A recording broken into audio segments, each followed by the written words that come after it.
What if the Division 3 took us back to the deep chill of winter? A frozen, hostile world layered in snow, ice, and survival instinct. For longtime fans of the franchise, this isn't just nostalgia talking. It's a genuine craving for the atmosphere, mood, and immersion that only winter can deliver.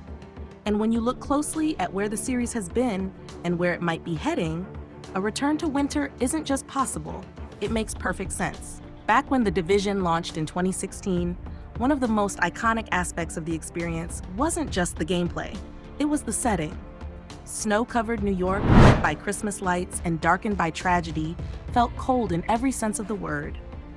The blizzard-ridden streets and icy silence created an unforgettable mood of isolation, desperation, and grit.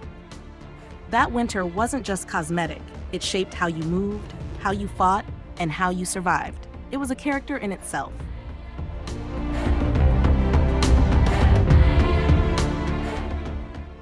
Fast forward to The Division 2, and the shift was drastic. Instead of freezing wind and whiteouts, we were thrown into the height of summer in Washington, D.C. The sun-drenched streets, humid air, and storms brought new energy, but it also lost something in translation. Sure, the environmental storytelling was brilliant in its own right.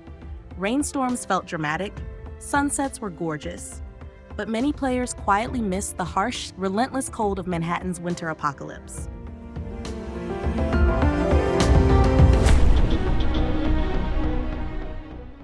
Now here's where things get interesting. The upcoming Brooklyn DLC for The Division 2 is shifting the tone again. This time, the environment leans into autumn, burnt orange leaves, overcast skies, and that unmistakable feeling that things are winding down. Autumn is transition. Autumn is the calm before the storm. And if we're reading the seasonal clues right, there's only one logical next step: winter. If Ubisoft is intentionally moving through the seasons, then winter might be on the horizon for The Division 3. Think about it. Narratively, it works. Visually, it's overdue. And from a gameplay standpoint, a return to snow and ice could breathe fresh life into the franchise while reconnecting it to its roots. Imagine trudging through deep snowdrifts again, fighting in whiteout conditions where visibility is near zero. Thermal management becomes a survival mechanic. Weapon handling is affected by frost.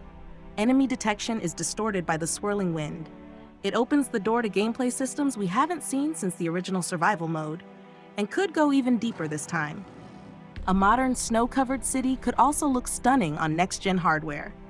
Imagine the reflections of emergency lights bouncing off icy streets, the muffled crunch of boots in the snow, fogged visors, breath misting in the cold. A world that feels not just abandoned, but hibernating. Winter adds a psychological edge to the experience. It's not just about danger, it's about discomfort. It's about pushing through when everything is telling you to turn back. And from a lore standpoint, winter reinforces the tone of The Division. This is a world in collapse, a place where help isn't coming. Winter strips away luxury, forcing agents and civilians alike to survive with less. That creates tension, scarcity, and a deeper sense of immersion that fans have been asking to feel again.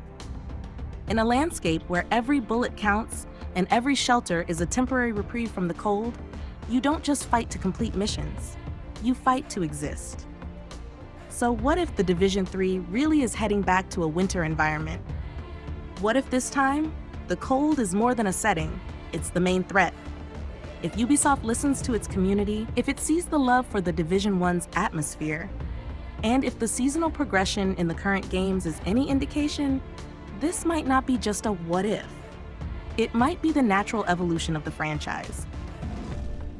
If the idea of returning to the snow-covered streets of a fallen city excites you as much as it does us, make sure to hit that like button and subscribe to ManaWar Gaming. We'll keep diving into the what-ifs of The Division 3 and beyond, because this world still has stories to tell.